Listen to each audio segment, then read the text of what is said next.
ఎందుకు ఈ ఆలయంలోకి వెళ్ళడానికి భయపడుతున్నారు? నేను వెళ్తానని చెప్పినా కూడా వద్దని చెప్పారు. గుడి మొత్తం పుట్ట పెరిగిపోయి పాములు తిరుగుతున్నాయి, అందుకే ఈ ఆలయంలోకి వెళ్ళడానికి భయపడుతున్నారని చెప్పినారు.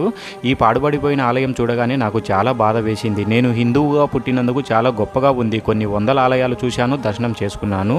ఎన్నో పాడుబడిపోయిన ఆలయాలను చూశాను. కొన్నిట్లో విగ్రహాలు లేవు, కానీ ఇలాంటి ఆలయం నేనెక్కడ చూడలేదు. గర్భగుడిలో విగ్రహం లేకపోయినా ఆ స్థానం నాదే అంటూ సుబ్రహ్మణ్యేశ్వర స్వామి పెద్ద పుట్టగా వెలిసి గర్భగుడి మొత్తం అల్లుకుపోయాడు.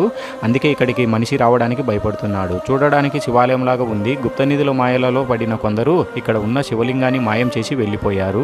మళ్ళీ గర్భగుడిలోకి శివయ్య రాక కోసం నందీశ్వరుడు బయట ఎదురు చూస్తూనే ఉన్నాడు. నందీశ్వరుడు రాక కోసం గర్భగుడిలోకి మళ్ళీ శివలింగం రావాలని కోరుకుందాము. దైవాన్ని నమ్మినవాడు ఎప్పటికీ చెడిపోడు. ధైర్యంగా వెళ్ళి లోపల చూడొచ్చు. గుడి మొత్తం కంప చెట్లతో నిండిపోయింది. గర్భగుడి గోపురంపై ఉన్న శిల్పాలు కూడా శిథిలావస్థకు వచ్చేశాయి.